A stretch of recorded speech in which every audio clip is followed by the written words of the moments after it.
আগস্টের ৫ তারিখের পর থেকে বাংলাদেশের বহু জিনিস আমরা দেখলাম যার না সে কিন্তু দখল করে নিয়েছে। এটা হয়তো খুলনায় শুরু হয়নি, বলেন। কেউ ঘাট দখল, কেউ বাজার দখল, কেউ হাট দখল, কেউ নদী দখল, কেউ দোকান দখল, কেউ বাড়ি পর্যন্ত দখল করে নিয়েছে। আর এখন অনেক মানুষকে দেখলাম দখল করার সময় আবার আল্লাহর নাম নিয়ে শুরু করে বিসমিল্লাহ। আপনি যার নামে শুরু করেন সেটা আপনার না, ওটা যদি আপনি দখলে রাখেন, যেই দিন দখল করেছেন ওই দিন থেকে আপনি আর নবীর উম্মত নেই। দখল না বাসি নবীর উম্মত যারা থাকে না তারা মারা গেলে জানাজা যায় গেছে কবরে দেওয়া। আপনি তো নবীর উম্মতই না, আপনাকে আমি কি বলে রাখবো? বিসমিল্লাহি ওয়া আলা মিল্লাতি রাসূলিল্লাহ তো বলো জায়েজ নেই, কারণ আপনি রাসূলের আদর্শ থেকে চলে গেছেন। এই জানে যার জিনিস যে নিয়েছেন যেটা আপনার না ওইটা ফেরত দেন। ফেরত দেবেন তো? এখানে ওই মানুষ আসেনি আমি জানি, যারা শুনছে তাদের বলছি। এটা শুধু খুলনা না, সারা পৃথিবী ছড়িয়ে যাচ্ছে। যে জিনিসের অধিকার আপনার নেই ওটা যদি নিজের দখলে নিয়ে নেন, যেভাবেই হোক, চাঁদাবাজি করে হোক, ছিনতাই করে হোক, ডাকাতি করে হোক, চুরি করে হোক, প্রতারণা করে হোক, যেভাবেই নিয়েছেন ওটা ফেরত দেওয়া লাগবে, নয়তো আপনি মারা গেলে আপনি নবীর উম্মত নেই।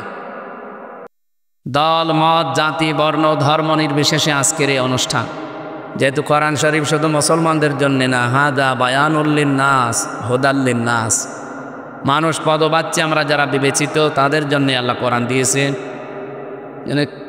যে দলই করেন না কেন, কোরআন যারা শুনতে এসেছেন সবাইকে আমরা ওয়েলকাম, স্বাগতম জানিয়ে শুকরিয়া আদায় করছি আল্লাহর। আলহামদুলিল্লাহ।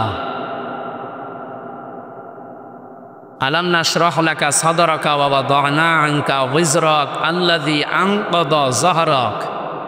আয়াতের তাফসিরে ফি জিলালিল কোরআন সাইয়্যিদ কুতুব রহমাতুল্লাহ আলাইহি উনি লিখেছেন, হে নবী আপনার ফিটকে বাঁকা করে রেখেছিল, এটা বোঝা, এটা পাথর, সেটাকে আমি আল্লাহকে সরিয়ে দেইনি। আমার মনে হয় আগস্টের ৫ তারিখের পরে এই আয়াতটা আবার নতুন করে আরেকবার নাজিল হয়েছে। ১৫০০ বছর আগে একটা পাথর ছিল পৃথিবীর মানুষের উপরে, সেটা হচ্ছে IMA জাহিলিয়াতের পাথর। আর ২০০৯ থেকে এই যে ২৪ পর্যন্ত একটা পাথর ছিল, এটার নাম হচ্ছে আওয়ামী জাহিলিয়াতের পাথর। শব্দ দুইটা প্রায় কাছাকাছি না? IMA আর আওয়ামী, ওদের কাজও প্রায় সমান সমান। আমি IMA জাহিলিয়াতের ইতিহাস পড়েছিলাম, ওরা 14টা কাজ করেছিল, কিন্তু 15 নম্বর কাজটা ওদের ছিল না, আমাদের দেশে ছিল। ১৫০০ বছর আগে ওরা 14টা কাজ আঞ্জাম দিয়ে যদি IMA জাহিলিয়াতের যুগে বাস করে, আমরা তার চাইতে আরো কঠিন জায়গায় ছিলাম, কারণ আমরা 15টা কাজ করে ফেলেছিলাম।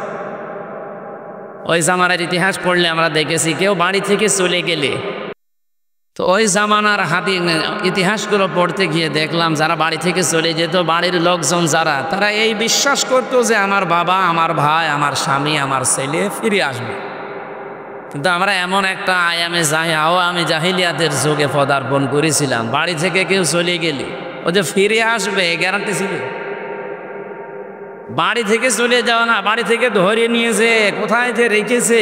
10 বছর আয়না ঘরে ছিল, ব্যারিস্টার আরমান, কেউ জানেই না। আমান আজমি সাহেব 11 বছর ছিল, কেউ জানেই না। আমিও 10 দিন ছিলাম, কিন্তু মানুষ জানতো যে আমি আছি। তো ওরা এমন টর্চার করেছিল এই শরীরটার উপরে, মাথার চুল থেকে পায়ের তালু পর্যন্ত 1 ইঞ্চি ওরা জায়গা বাকি দেয়নি। এই খুলনার এক অফিসার পেয়েছিলাম, আছে, নাম বললে আবার তো চাকরি চলে যাবে। এখন আছে,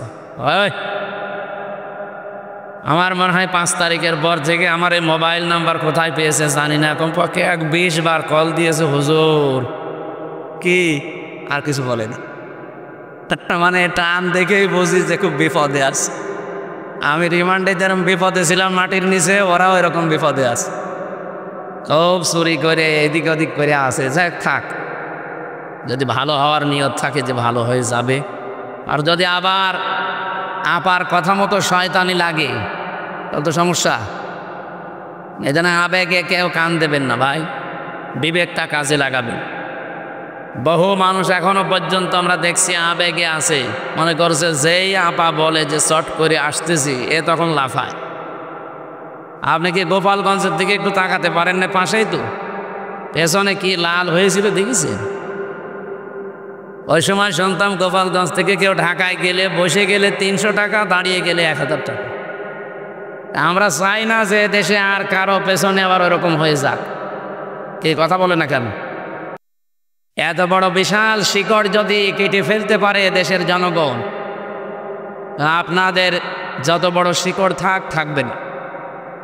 ফাবতি আদাবিরুল কওমিল্লাযীনা যালামু, সূরা আনআমের 45 নম্বর আয়াতের প্রথম অংশে আছে। আল্লাহ বলেন জালেমদের শিকড় কাটা হয়ে গেছে। কেটেছে কে? না না, আপনি আলেম? কতিয়া এটা মসুর, এর ফাইল জানা আছে? আপনি আন্দাজ বললেন কেন? কথা বলবেন না, যারা আলেম আছে তারা জবাব দেবেন। আল্লাহ বলেন জালেমদের শিকড় কাটা হয়ে গেছে। কেটেছে কে? আবার আল্লাহ বলেন এর ফাইলই তো জানা নেই, কর্তাকে কেউ জানে না। আপনি দেখেননি আগস্টের 5 তারিখের পরে এদেশে 630টা থানা, কম বেশি জালেমদের বাড়ি ঘর যেখানে ছিল ভেঙেছে কে কেউ জানে না, কিন্তু ভাঙা হয়েছে। আমার কুষ্টিয়ার হানিফ সাহেবের বাড়ি, আপনি আগস্টের 5 তারিখে বিকালবেলা যেয়ে দেখি পায়খানার ফ্যান পর্যন্ত খুলি নিয়েছে। কি গো, ভাঙলো কে কেউ জানে না। এমনকি এখানে আল্লামা সাঈদীর জীবনের 2টা স্বপ্ন শুধু পূরণ হয়নি, বাকি যত স্বপ্ন তিনি দেখেছিলেন আল্লাহ সবগুলো পূরণ করেছেন। সারা জীবন দোয়া করতেন, আল্লাহুম্মা ইন্নী আসআলুকা শাহাদাতান ফি সাবিলিক, হে আল্লাহ আমি তোমার রাস্তায় শাহাদতের মরণ চাই। আমি 3 বছর তার পাশের ছেলে ছিলাম, খালি মাঝখানে একটা দেওয়াল ছিল, উনি 1 নম্বরে আমি 4 নম্বরে। একদিন আল্লাহর এই বান্দার সাথে দেখা হয়েছিল 10 মিনিটের জন্য হাসপাতালে। মনে আমি যে বললাম যে হুজুর আমাকে চিনতে পারছে? কে? আমির হামজা, কুষ্টিয়া। প্রথমে উনি জিজ্ঞাসা করলেন যে আমার আব্দুল ওয়াহেদ ভাই কেমন আছে, জামাত ইসলামের যিনি এমপি ছিলেন কুষ্টিয়া জেলা আমির। মানে উনি নেই, উনি মারা গেছে। এরপরে আমারে বলছে হামজা, আলামি, জামার, তারেক মনোয়ার, এই 4-5 জনের নাম বলল। মাসুদ আর শামীম এসে তোমাদের নাম বলে। আমার 2টা কথা আমার ভালোভাবে এখনো মনে আছে। মাথায় হাত দিয়ে বললাম একটু দোয়া করে, যেহেতু 10 মিনিট পরে তো সিরিয়াল আমাদের। চট্টগ্রাম এবং খুলনায় যদি তুমি বের হয়ে যেতে পারো, জনতাকে জানাবা জীবনে কোনোদিন কোরআনের কথা বলতে আমি পিছপা হইনি। তোমাকেও বললাম যদি বের হতে পারো কোনোদিন কোরআনের কথা বলতে পিছপা হবা না। আমার মনে হচ্ছে হাতটা এখনো মাথায় লেগে আছে। তার জীবনের 2টা স্বপ্ন শুধু পূরণ হয়নি, তিনি বলেছিলেন চর্মচোখে আমি কোরআনের রাজ বাংলাদেশে কায়েম হয়েছে এটা যেন দেখে যেতে পারে। উনি পারেননি, পেরেছে। আর একটা স্বপ্ন ছিল এই ময়দানে উনি কিয়ামত পর্যন্ত শুয়ে থাকতে চেয়েছিলেন। কিন্তু খুলনার যে জালেমগুলোর কারণে এখানে থাকতে দিল না। ওই তারা কোথায় আছে? আমি আসার সময় শুনছিলাম তাদের বাড়ি ঘর আর নেই, সব মিশে গেছে। আল্লাহ রাব্বুল আলামিন এই কথাটা 1500 বছর আগে জানিয়েছেন। সূরা নমল 19 নম্বর পারা 20 নম্বর পৃষ্ঠার 7 নম্বর লাইনের 152 নম্বর আয়াতে আছে, ফাতিলকা বুয়ুতুহুম খাওয়িয়াতাম বিমা যালামু। আল্লাহ পাক বলেন এই সেই ঘরগুলো। আল্লাহ যেন এভাবে কুদরতি আঙ্গুল দিয়ে দেখাচ্ছে বাংলার মানুষকে যে এই সেই ঘরগুলো। আল্লাহ বাইতুন দিতে পারতেন, বয়ুত দিলেন কেন?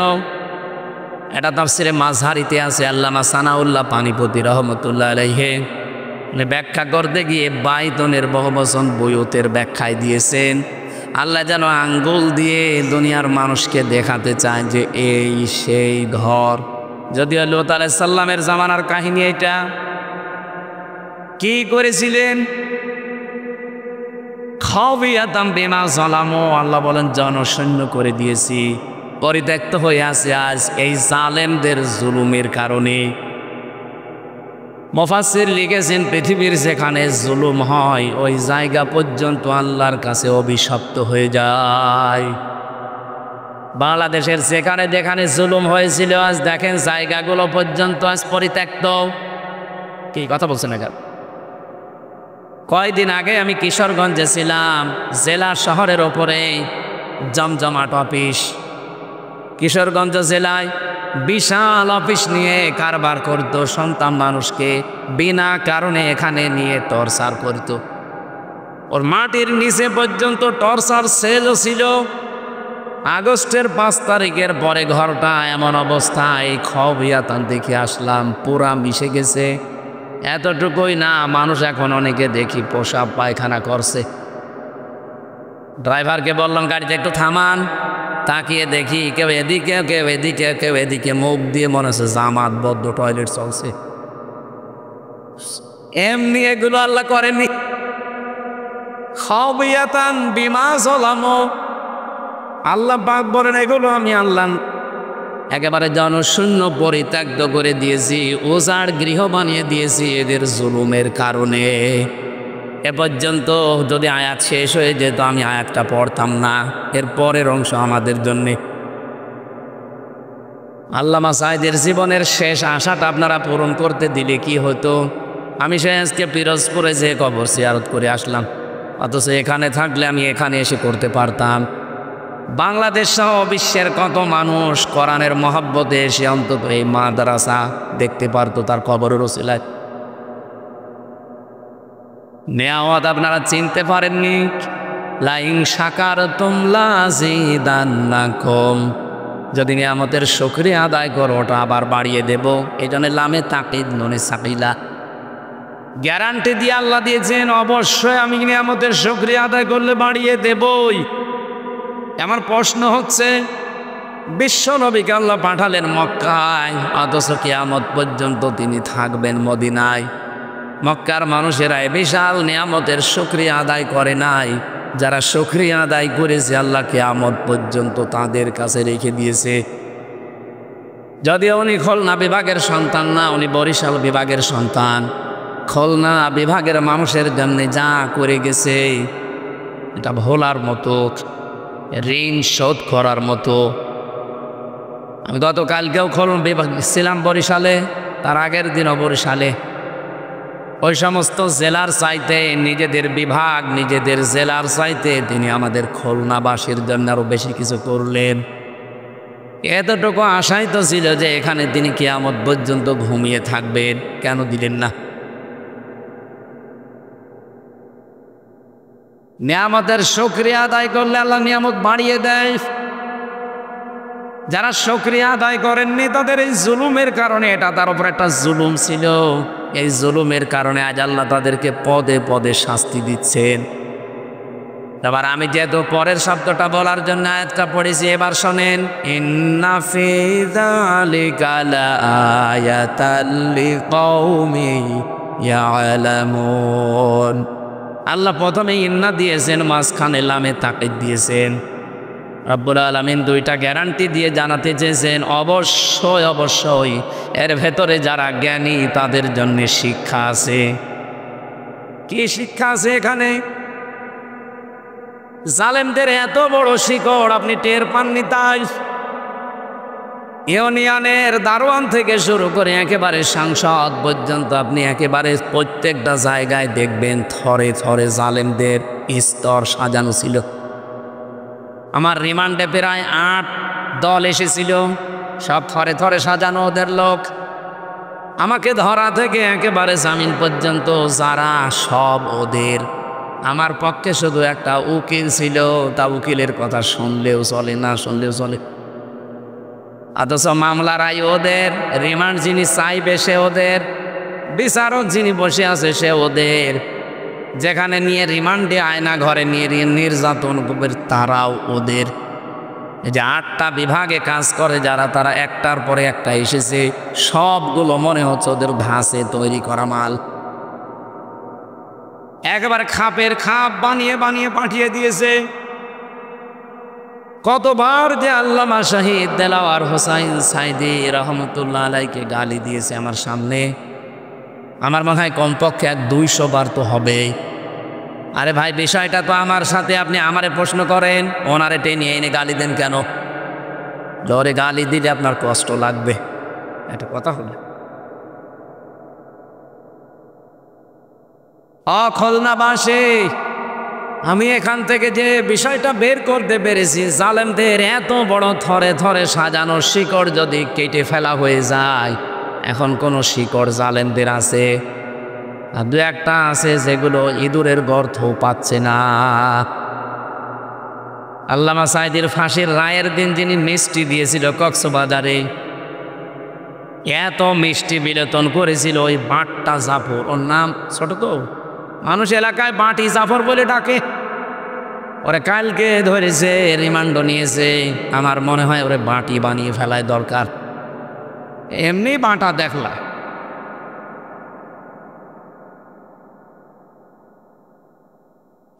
খুলনাবাসী, এবার আমার শিক্ষাটা বলি, রেকর্ড হচ্ছে তো, সারা বাংলাদেশে লাইভ চলছে, সবাইকে জানাই, জালেমদের এত শিকড় আল্লাহ কেটে ফেলে আমাদেরকে যেটা দিতে চান এলামে তাকিদ দিয়ে।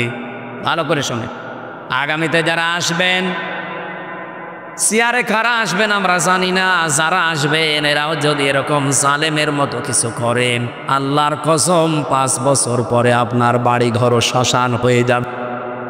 এই জন্য এই ঠিক আছে, সময় কম তো, আমরা বেশি রাত করাবো না ভাই। এই জন্য সাধু সাবধান। বাংলাদেশের জরিপগুলো আপনি দেখতে পেয়েছেন আশা করছি। আগস্টের 5 তারিখের আগে আমি একটা জরিপ পেয়েছিলাম। এগুলো তো আর আমরা বানাইনি, খ্রিস্টানরা বানিয়েছে। মাইক্রোসফট, পৃথিবীতে 257টা রাষ্ট্র আছে, তার ভেতরে বাংলাদেশ সবচাইতে বড় রাষ্ট্র। আমি কয়েকদিন আগে মালয়েশিয়া ছিলাম, ওইটাও বাংলাদেশের চাইতে 5 ডবল বড়। সৌদি আরবে গিয়েছিলাম, ওটা বাংলাদেশের চাইতে 14 ডবল বড়। এই যে ইন্ডিয়াতে তো বহু জায়গায় গেছি, এটা চাইতে ওইটা 29 ডবল বড়। আমেরিকা বাংলাদেশের যদি 59 ডবল বড়। 59টা বাংলাদেশ জোড়া দিলে যত বড় হবে, একটা দেশ অত বড়। ওদের তুলনায় আমাদের দেশ একটা পাড়া না, একটা গ্রাম। এই 257টা দেশ নিয়ে ওরা রিপোর্ট বানিয়েছে। এই বাংলাদেশের তথ্যটা আমি দেখলাম, উনি যেমন একটা একটা করে পড়ে পড়ে শোনাচ্ছিলেন, আমি পেয়েছি ইন্টারনেটে এইভাবে। আগস্টের 5 তারিখের আগে এই দেশে মাত্র 100 জনের 15 জন মানুষ চাইতো যে ইসলাম কায়েম হোক। তার ভেতরে মাহফুজুর রহমান নামে একজন আছে, এখানে দেখলাম। কই মাহফুজ ভাই? চলে গেছে। উনি একজন। এদেশে মাত্র 100 জনের 15 জন মানুষ অ্যাক্টিভ ভাবে বলতো যে আমরা ইসলাম কায়েম করতে চাই। অথচ এই যে এপ্রিল, আজকে 28 তারিখ, 17 তারিখে একটা রিপোর্ট পেয়েছি, এই বাংলাদেশে এখন 100 জনের 77 জন মানুষ চাচ্ছে আমরা এদেশে ইসলাম চাই। আপনি ষড়যন্ত্র করে কি করবেন? যত করবেন আল্লাহ তত এগিয়ে দেবে। কে কথা বলছেন? গোবিন্দ পরামানিকের মতো একটা হিন্দু,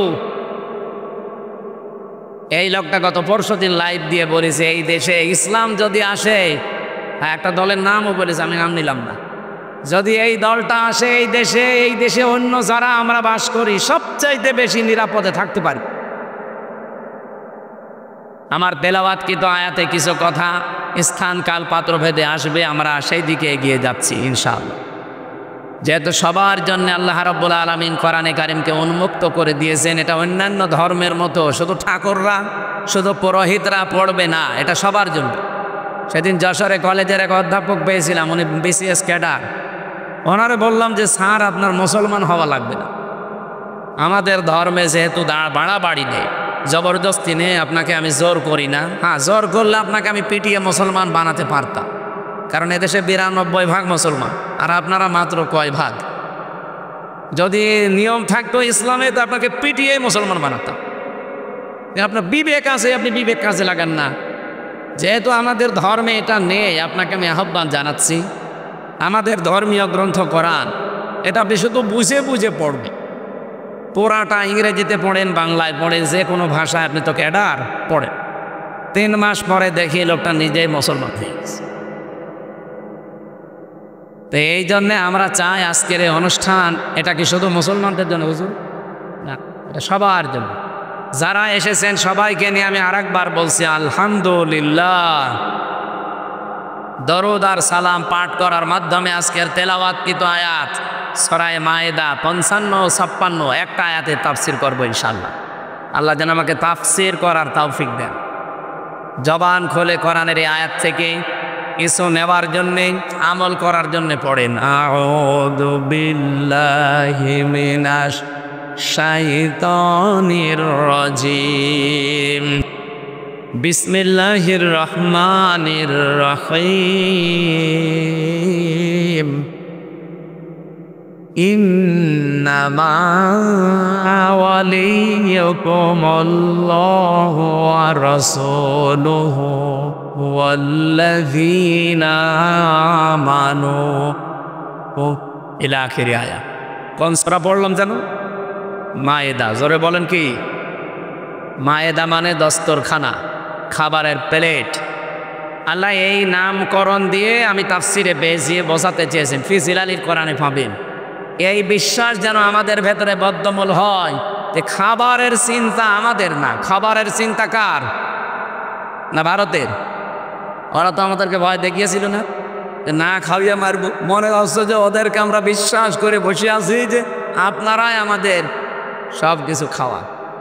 কয়েকজন বলতেছিল একথা যে এদেরকে আমরা কিছু না দিলে না খেয়ে মারা যাবে। অলরেডি আমরা দেখেছি ওদের বর্ডার এলাকাগুলোতে ওদের পেঁয়াজ আলু পচে পচে নষ্ট হয়ে যাচ্ছিল। আপনারা যতই চাপাবাজি করেন, বুবু আর এখন নেই, বুবুর জন্য আপনারা চাপাবাজি করতে, বুবুই তো আপনাদের কাছে। সুতরাং চাপাবাজি করে আর এই দেশের মানুষকে দাবিয়ে রাখা যাবে না। এখন আমাদের ব্যবসা চলছে তুরস্কের সাথে, চীনের সাথে, পাকিস্তানের সাথে, সৌদি আরবের সাথে।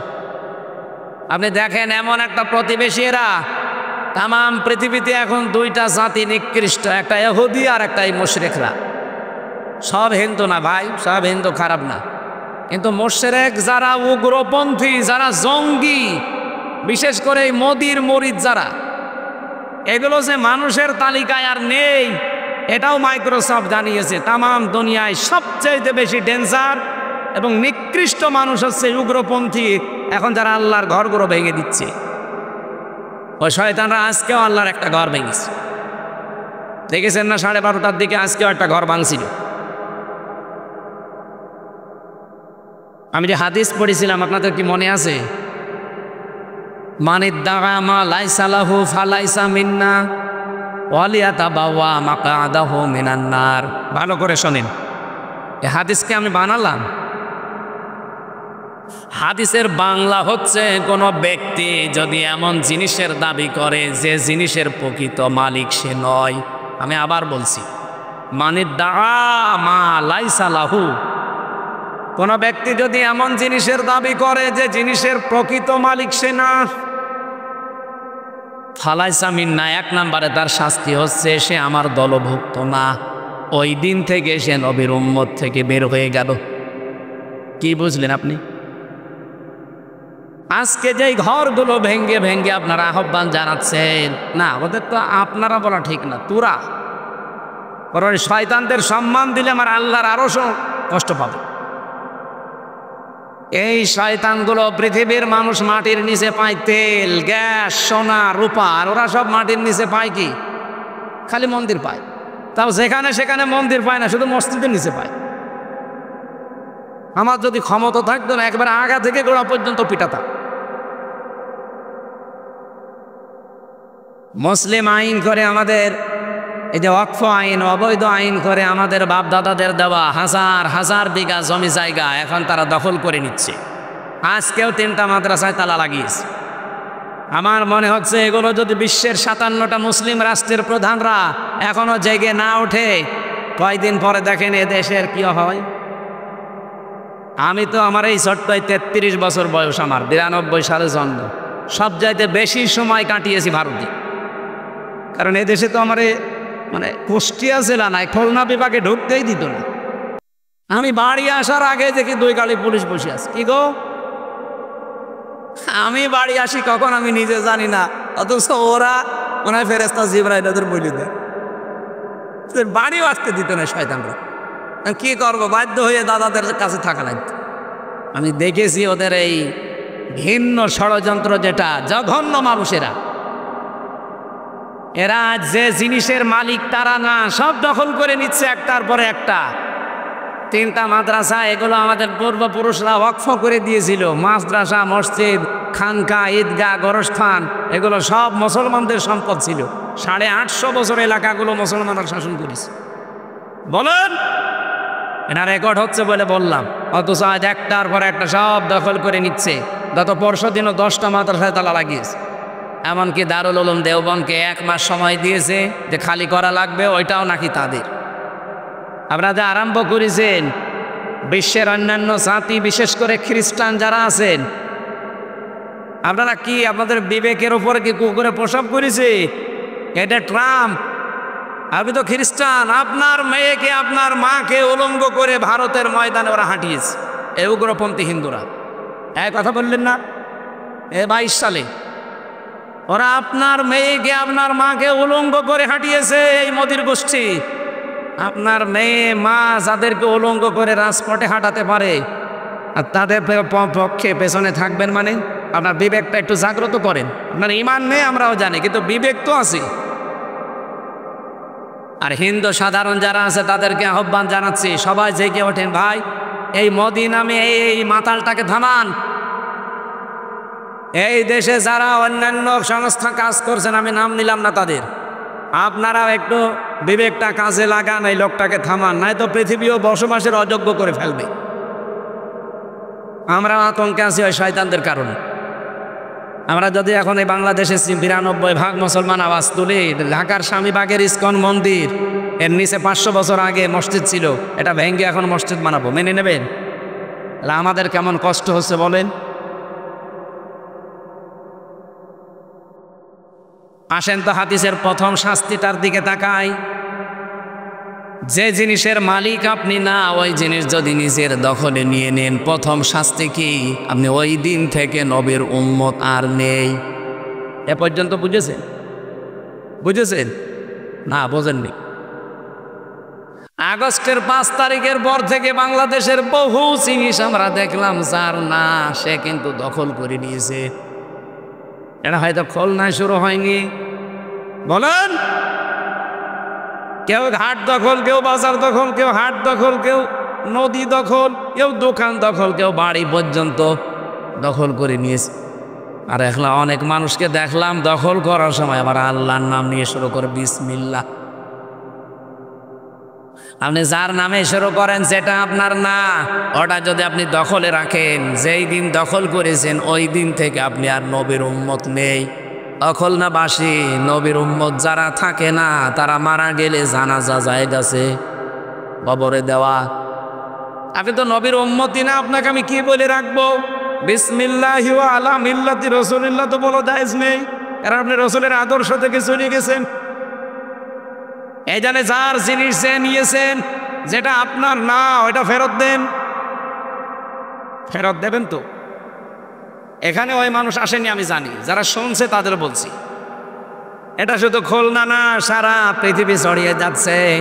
যে জিনিসের অধিকার আপনার নেই, ওটা যদি নিজের দখলে নিয়ে নেন, যেভাবেই হোক, চাঁদাবাজি করে হোক, ছিনতাই করে হোক, ডাকাতি করে হোক, চুরি করে হোক, প্রতারণা করে হোক, যেভাবেই নিয়েছেন ওটা ফেরত দেওয়া লাগবে, নয়তো আপনি মারা গেলে আপনি নবীর উম্মত নেই। হ্যাঁ, এখানে হাদিসের টিকা হাজার হাজার আলেম তৈরি করে যারা, হাদিসের টিকা দেখবেন 2টা পয়েন্ট লেখা আছে। 1 নম্বরে, আপনার জিনিস হাত ছাড়া হয়ে গিয়েছিল, এটা আপনি আবার ফেরত পেয়েছেন, তাহলে হাদিসের শাস্তির আওতা মুক্ত থাকবেন আপনি। প্রিন্সিপাল সাহেব আছে, জিজ্ঞাসা করবেন, পরবর্তীতে ক্লাস নিলে বলবেন হাদিসের টিকা দেখান। মুসলিম শরীফের হাদিস, হযরতে আবু যর রাদিয়াল্লাহু তাআলা থেকে বর্ণিত। যে জিনিস আপনার ছিল ওইটা যদি আপনি আবার ফেরত পান, তাহলে হাদিসের প্রথম শাস্তি কি? ফালাইসা মিন্না, এর ভেতরে আপনি নেই, আপনি নবীর উম্মত থাকতে পারবে। আমি একটা উদাহরণ দিচ্ছি। বাংলাদেশে ইসলামী ব্যাংক যাদের ছিল তারা ফেরত পেয়েছে। এখন যদি কেউ ফতোয়াবাজি করে যে না এটা ছিনতাই হয়ে গেছে, ইসলামী ব্যাংকে আপনার বাবার নাকি? যাদেরটা তারা ফেরত পেয়েছে। আর কথা বলে না কেন? যাদের জিনিস তারা ফেরত পেল, আপনার ফতোয়া আসে কোত্থেকে? আপনার বাবা তৈরি করেছে ইসলামী ব্যাংক। যাদের মাথার ঘাম পায়ে ফেলা সম্পদ তারা আবার ফেরত পেয়েছে। হ্যাঁ, আপনারটা যদি এরকম হারিয়ে যায়, সেটা ফেরত পেয়েছেন, ওইটার জন্য আমরা কিছু বলবো না। কিন্তু অন্যের জিনিস যদি নিজের দখলে নিয়ে বাহাবা করেন, আল্লাহর কসম আপনি নবীর উম্মত থেকে বের হয়ে গেলেন। আর আপনার জন্য জানাজা দিয়ে আর কবর দিয়ে আমি মিথ্যা কথা বলতে যাব কোন কারণে? যে বিসমিল্লাহি ওয়া আলা মিল্লাতি রাসূলিল্লাহ, আপনি তো রাসূলের মিল্লাতেই নেই। 2 নাম্বার শাস্তিটা আরো কঠিন, এটা না বলি, এটা আমাদের জন্য না। ওয়ালিয়াতাবাওয়া মাকআদাহু মিনান নার, সে যেন জাহান্নামে একটা নিজের স্থান তৈরি করে নিল। আজ ইসরায়েল ওদেরকে 1940 সালে থাকতে দিয়েছিল, এই যে রোহিঙ্গাদের যেমন থাকতে দিয়েছি, ফিলিস্তিনের মুসলমানরা দয়া করে ইমানের কারণে তাদের থাকতে দিয়েছিল। তাদের গায়ে কোনো কাপড় নেই, পায়ে কোনো স্যান্ডেল নেই, খালি গায়ে খালি পায়ে ঘুরে বেড়াচ্ছিল তামাম দুনিয়া, কেউ নেই। ওরা মানবতার খাতিরে থাকতে দিল, আর শয়তানরা এখন তাদেরকে উচ্ছেদ করছে। সুতরাং যে জিনিস যার ছিল না, সে যদি দখল করে নেয়, ওর প্রথম শাস্তি সে নবীর উম্মতে নেই, দ্বিতীয় শাস্তি সে জাহান্নামে নিজের স্থান একটা তৈরি করে নিয়েছে। বলেন নাউজুবিল্লাহ। আমার কথা ছিল মায়েদা মানে দস্তরখানা, খাবারের পেট, খাজানসি।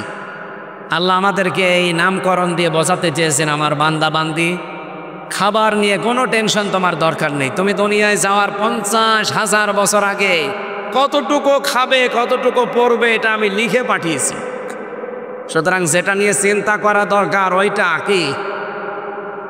বলেন বলেন, ঈমান, এইটা নিয়ে চিন্তা করা দরকার। আল্লাহ জানে শুরু করেছেন, ইন্নামা ওয়ালিয়ুকুমুল্লাহু ওয়া রাসূলুহু ওয়াল্লাযীনা আমানু। অবশ্যই এই যে মা শব্দটা ইন্নার পরে যদি যোগ হয়, যারা আরবি গ্রামার পড়ে পড়ায়, বালাগাত মান থেকে প্রায় 13টা কায়দা লেখা আছে এই মা দিয়ে। আমি আলেমদের জন্য বলছি, বাংলা অর্থ দাঁড়াবে ইন্নার পরে মা আসলে কেবলমাত্র, শুধুমাত্র, একমাত্র। আল্লাহ বলতে চেয়েছেন একমাত্র, শুধুমাত্র, কেবলমাত্র এই পৃথিবীতে তোমাদের অভিভাবক, তোমাদের বন্ধু, 3টা মানুষের নাম, 3টা জিনিসের নাম আমরা এখানে পেয়েছি। তোমাদের একমাত্র কেবলমাত্র বন্ধু হবে কে? আমি আল্লাহ। আরো জোরে বলেন। 2 নম্বরে রাসূলুহু, তোমাদের বন্ধু হবে রাসূলুল্লাহ। 3 নম্বরে আল্লাযীনা আমানু, তোমাদের ভেতরে যারা ঈমানদার, এই মানুষগুলো তোমাদের বন্ধু হবে। এখন ঈমানদার তো বাংলাদেশে অভাব নেই, যেহেতু 92% আমরা মুসলমান দাবি করি। তাহিরি তো ঈমানদার দাবি করছে, কথা বলছেন না? অথচ শিরিকের যত কাজ কারবার তার দিয়ে আরম্ভ হয়। এই যে জিকির থেকে আরম্ভ করেন আপনি, জিকির একটা ইবাদত, এখানে শিরিক ঢুকিয়েছে তারা। আল্লামা সাঈদী সারা জীবন আপনি দেখেছিলেন, উনি জিকিরের আলোচনা করলেই বলতেন 4টা শব্দ জিকিরের। আলেমদেরকেও জিজ্ঞাসা করেন, সুবহানাল্লাহ, আলহামদুলিল্লাহ, লা ইলাহা ইল্লাল্লাহ, আল্লাহু আকবার, এর বাইরে জিকিরের শব্দ নেই। যদি থাকে ওগুলো দোয়া দরুদ। অথচ কত দরবার থেকে আজ জিকিরের আওয়াজ আসতেছে, ইয়া আলী বাবা, কেল্লা বাবা, ফতে বাবা, শাহ আলী বাবা। এগুলো কি এই 4টার ভেতরে আছে? বলেন। এই জিকিরগুলো যারা আবিষ্কার করছেন, যারুল্লাযীনা ইলহিদুনা ফি আসমাই, যারা আল্লাহর নামকে ইলহাদ করে। ইলহাদ মানে পরিবর্ধন করে দেয় এবং আল্লাহর নাম পাল্টিয়ে ফেলে। এই মানুষগুলোর সাথে তোমরা ডাকবা না। এটা রেকর্ড হওয়ার কারণে সামাম পৃথিবীর মানুষকে বলছি, এই 4টার বাইরে জিকির করবেন না। কালকে আমি চরমোনার ময়দানে ছিলাম প্রায় 2 ঘন্টা, সরসিনার ময়দানে ছিলাম প্রায় 2 ঘন্টা, NS কামিল মাদ্রাসায় গিয়েছিলাম, পুরাটা দেখলাম সারাদিন। কালকে ওইগুলো কইছি। আহ্বান জানাচ্ছি আপনাদেরকে, আপনি চরমোনায় যান, আটরশি যান, সরসিনায় যান, NS কামিল মাদ্রাসায় যান, আর দারুল কোরআন সিদ্দিকিয়া খুলনায় আসেন, চট্টগ্রামের বাইত শরফে যান, যেখানে যান এই 4টা শব্দের বাইরে যদি জিকির দেয়, ওই দরবারে আর যাবেন না। এই কথা বলেন না কেন? কত মানুষ কিন্তু উলট পালট জিকির বানিয়েছে, কত শব্দ দিয়ে তাদেরকে 50টা বছর আল্লাহর বান্দা বুঝিয়েছে, এরপরও তারা মানতে রাজি না। কারণ এগুলো মেনে নিলে বাপদাদার বানানো ব্যবসা আর থাকে না। আল্লাহ যে ইলেফাইদোনা ফি আসমাই দিলেন, খেয়াল করেছেন আয়াতটা? আল্লাহর নামকে আপনি অর্ধেক করেও ডাকতে পারবেন না। কেউ যদি বলে সুবহান সুবহান, না, আপনার জিকির হয়নি, সুবহান আল্লাহ বলা লাগবে। আলহামদ হবে না, আলহামদুলিল্লাহ বলা লাগবে। এক কথা বলছেন এখন, আল্লাহু আল্লাহু না, আল্লাহু আকবার বলা লাগবে। লাইলা লাইলা লাইলা না, লা ইলাহা ইল্লাল্লাহ বলা লাগবে। আমি কি এগুলো বানিয়ে বলছি? সুতরাং শিরিক যারা করেন তারাও আজ ইমানদার দাবি করছেন। 92% মুসলমানের দেশে ইমান আছে কাদের? আল্লাহ এখানে 3টা পয়েন্ট দিয়েছেন। যদি এই 3টা গুণ কারো ভেতরে থাকে, সেই ইমানদার, তাদেরকে তোমরা দুনিয়ায় বন্ধু হিসাবে গ্রহণ করবা। আমি আয়াতটা পড়ার পরে চিন্তা করেছিলাম, আল্লাহ বন্ধুর কথা কেন বললেন? এটা তাফসিরে তাবারির ভেতরে পাবেন। আয়াতের বিস্তারিত ব্যাখ্যা দিয়েছেন তাফসিরে তাবারি। মুফাসসির বলেন আল্লাহ বন্ধুর কথা দিয়েছেন এই জন্যে, পৃথিবীতে মানুষের জীবনে সবচাইতে বেশি প্রভাব পড়ে বন্ধুর। কথা বলছেন না কেন? আমাদের যেটা পালিয়েছে ওটা অত খারাপ হয়তো না যদি বন্ধু মোদির প্রভাব না পড়তো। ওইটা একটা শয়তান, ওই শয়তানের প্রভাব পড়ার কারণে এটাও শয়তান হয়ে গেছে। যদি ওই প্রভাব মুক্ত হয়ে অন্য কোনো প্রভাব ধরতো এত খারাপ হইতো না। প্রভাবে খারাপ করে ফেলেছে, আবার ওনাকে উস্কানি দেওয়ার জন্য সারা জীবন শোনাচ্ছে। এই 15 বছরে তো শুনলাম কেউ কেউ বলতো যে আমাদের স্বামী স্ত্রীর সম্পর্ক, স্বামী স্ত্রীর সম্পর্ক হয় কি করে? ও দাদা তো মুসলমানই না, দাদা কি মুসলমান? আর ওনার সাথে আপনি বিয়ে দেবেন কি করে? যায় সূরা বাকারা 221 নম্বর আয়াত, ওয়ালা তানকিহুল মুশরিকিনা হাত্তা ইউমিনু ওয়ালা তানকিহুল মুশরিকাতি হাত্তা ইউমিননা। এই আয়াতগুলো আল্লাহ খেলা করার জন্য দিয়েছেন। কোন মুশরিক পুরুষ যদি ঈমান না আনে তার সাথে কোনো মুমিনা নারীর বিয়ে দেওয়া জায়েজ নেই। এ ফতোয়া আমি বানালাম। বলেন বলেন, আপনি কোন কারণে কথা ছড়িয়েছেন যে আমাদের স্বামী স্ত্রীর সম্পর্ক হয় কি করে? দাদা তো মুশরিক, এরপরও দাদা মুসলমানই দেয়নি। আর জীবনে এখন ওনার যে বয়স, এ বুড়ো বয়সে যদি মুসলমানে দিয়ে বিয়ে করা লাগে, ও ছাতা হাজাম পাবেন কোথায়? ওস্তাদরা আছে, এই জন্য আমি বলতে পারছি না। এখন বুড়ো হাজাম লাগবে, আর বুড়ো হাজামের হাতে আপনি যদি ছুরি দেন, ও ছাতা দেখা হচ্ছে আগাকার দিয়ে গোড়াকে দিয়ে ফিনিস। এই না, হাসির করা কি দেয়নি, এটাই বাস্তব।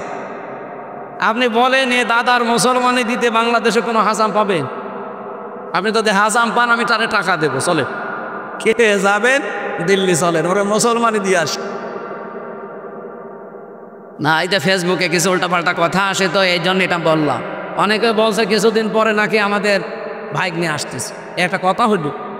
ওটা তো মুসলমানই জায়েজ নেই, আর ভাগ্নে হবে কি করে? সুতরাং দুইটা যেহেতু আছে, এই দুইটাই থাক। আর যদি একটা চলে আসে তা আমরা তারে রাখবো কোথায়? আর তার পরিচয় দিতে গেলে সমস্যা হবে না? এই জন্যে মেয়ে যখন আছে একটু হেফাজতে রাখবেন, কাছাকাছি আসবেন না। এই কথা বলছেন না কেন? কারণ ওদের তো চরিত্রে ঠিক নেই। ও দাদার চরিত্র আছে, আপনি দাদার জীবনী পড়িয়ে দেখেন, দাদার বউ নেই। এই জন্য একটা গান শুনছিলাম, মোদিরও বউ নেই না, ওইটা বলার দরকার। এই আমাদের মেয়ে নয়, আমাদের রেকর্ড হচ্ছে তো খারাপ ভাবে, ওরটা বলেন, অসুবিধা নেই। সম্মানিত ভাইরা, বন্ধুর প্রভাব মানুষের জীবনে অনেক বেশি। আয়াতের তাফসিরে ফেরাউনের জীবনী নিয়ে এসেছে। ফেরাউন পুরাটা জীবন আমি পড়লাম, এত খারাপ না। ওকে খারাপ করার পেছনে কারণ হচ্ছে ওর বন্ধু হামান টাক। এ সারা জীবন ফুসলিয়েছে। ও কিন্তু এই গোরস্থানের দারোয়ান ছিল, এখান থেকে পর্যন্ত খোদা পর্যন্ত দাবি করিয়েছে। এর পেছনে ওর বন্ধু এই হামান টাক।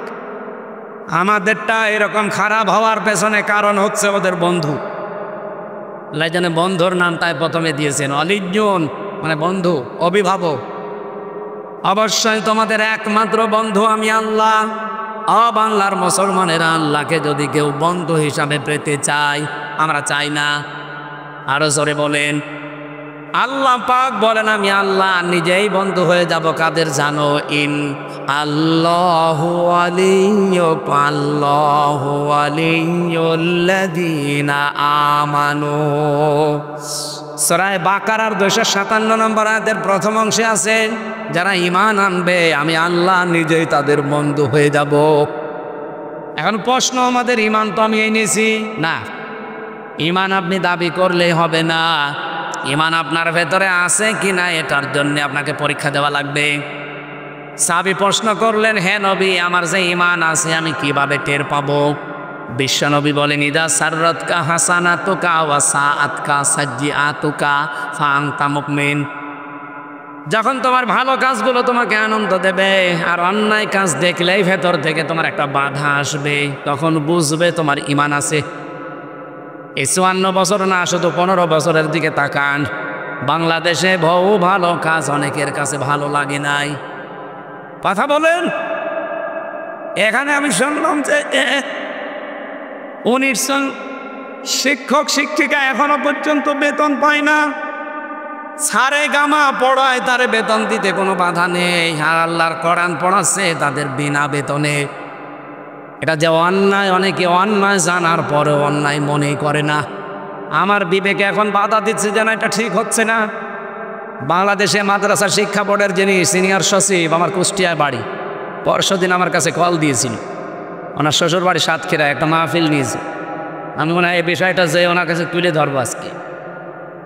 দারুল কোরআন সিদ্দিকিয়া কামিল মাদ্রাসা, যেহেতু উনি মাদ্রাসা শিক্ষা বোর্ডের সিনিয়র সচিব, এখন কুষ্টিয়ায় বাড়ি, আমার জেলার সন্তান। আশা করছি কথা স্যার আমার রাখবে। শুধু এইটা মিলে না, আরও আমি এই আল্লামা সাঈদী ফাউন্ডেশনের যে মাদ্রাসা ওখানেও ছিলাম, ওইটার জন্যও কথা নাকি কালকে বলেছি, ওইটার জন্য কথা তুলবো। এই যতগুলো প্রতিষ্ঠান বিশেষ করে কোরআন শিক্ষায়, হাদিস শিক্ষার জন্যে এই মানুষগুলো বেতন পাবে না, এটা একটা অন্যায় না?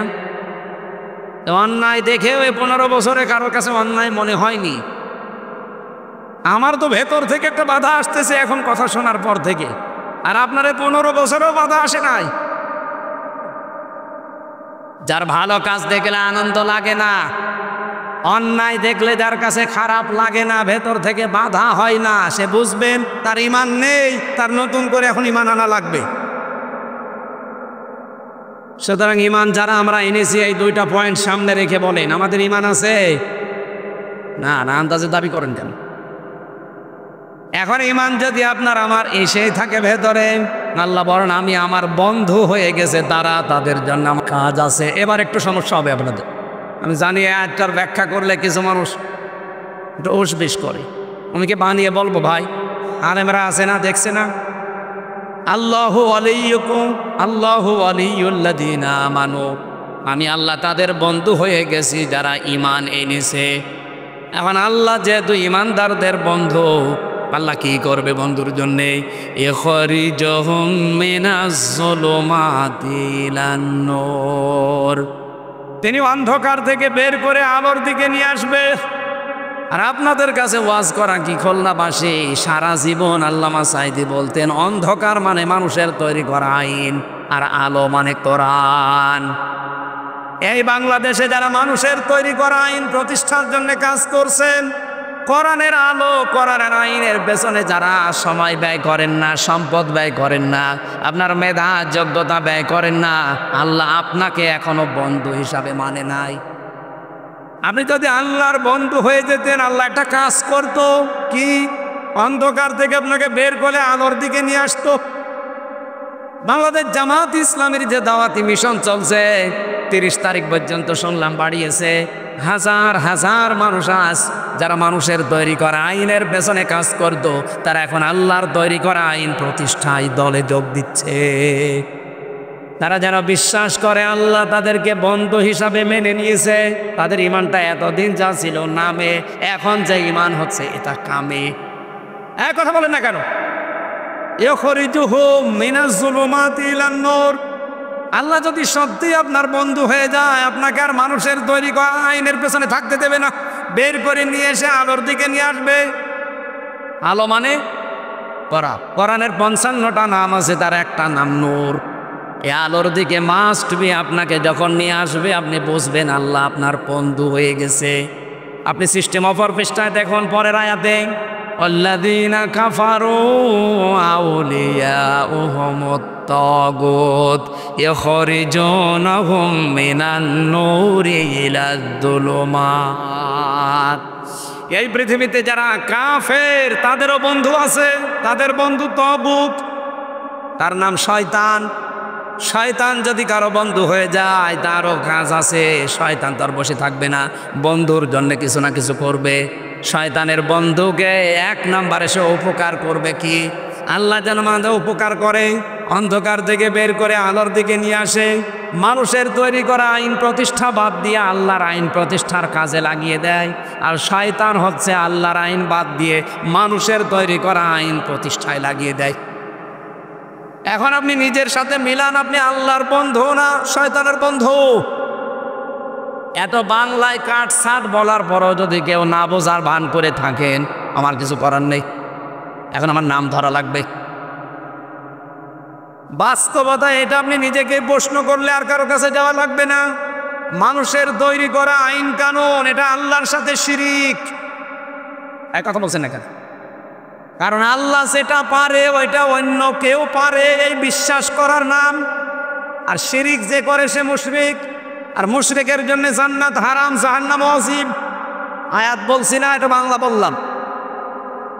এই পৃথিবীতে আল্লাহর তৈরি করা আইন বাদ দিয়ে যারা অন্যের আইন কায়েম করার জন্য চেষ্টায় আছেন, সে বাবার আইন হতে পারে, স্বামীর আইন হতে পারে, চাচার আইন হতে পারে, ব্রিটিশের আইন হতে পারে, যার আইনই হোক, এটা শিরিক, প্রকাশ্য শিরিক চলছে এটা। কেন আমি বললাম এ কথা এত জোর দিয়ে? সূরা আলে ইমরান 4 নম্বর পারা 9 নম্বর পৃষ্ঠা 4 নম্বর লাইন 3 নম্বর লাইনের 154 নম্বর আয়াতের মাঝের অংশে আছে। যত তাফসীর আছে বাংলাদেশে আপনি মিলান, আমি 42টা মিলিয়েছি, সব মুফাসসির এক কথা দিয়েছে, ইয়াকুলুনা হাল্লানা মিনাল আমরি মিন শাইইন কুল ইন্নাল আমরা কুল্লাহু লিল্লাহ।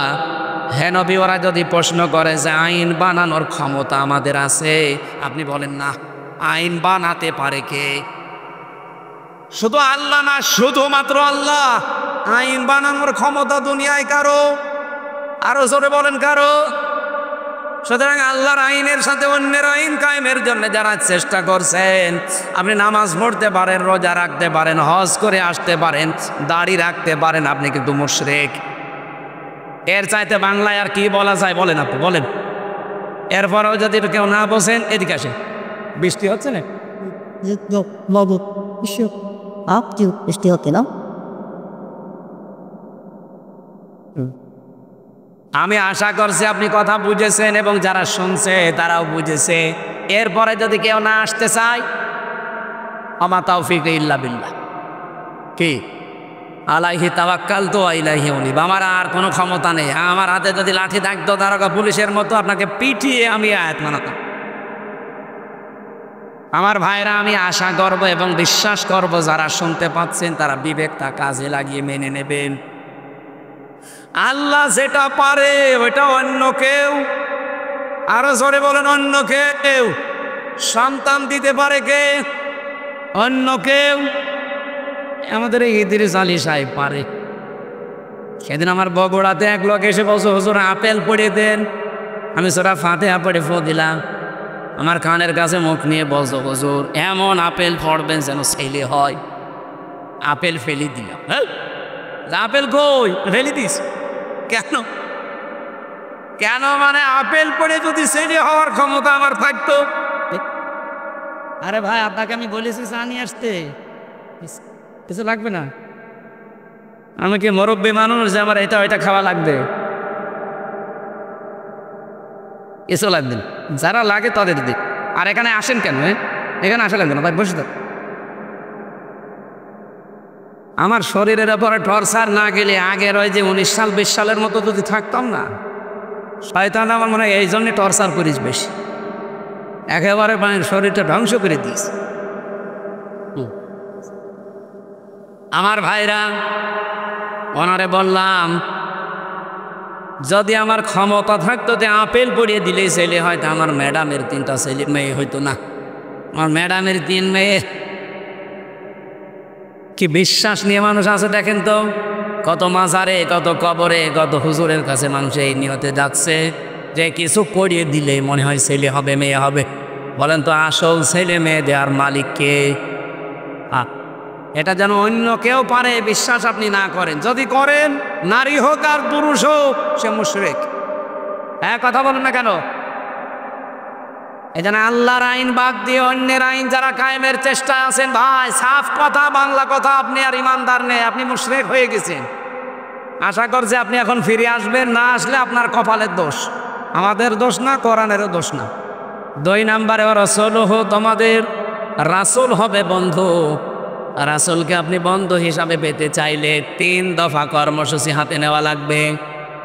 এই পৃথিবীতে বিশ্বনবী মুহাম্মদুর রাসূলুল্লাহর ভিশন এবং মিশন ছিল 3টা। পড়া কোরআন পড়ি আমি এই 3টা পেয়েছি। 1 নম্বরে তিনি তাওহীদ প্রতিষ্ঠার জন্য এসেছিলেন। 2 নম্বরে মানব অধিকার প্রতিষ্ঠার জন্য এসেছিলেন। 3 নম্বরে দ্বীন প্রতিষ্ঠার জন্য এসেছিলেন। কোরআনে কারিমে এই যে তাওহীদ প্রতিষ্ঠার জন্য, ঐক্যবদ্ধ হওয়ার জন্য যে আহ্বান জানানো হচ্ছে সারা দেশে, বিভিন্ন আলেম ওলামা, ইসলামী সংগঠনগুলো এই ডাকি আজ দিচ্ছে যে ঐক্যবদ্ধ হন, এক হন।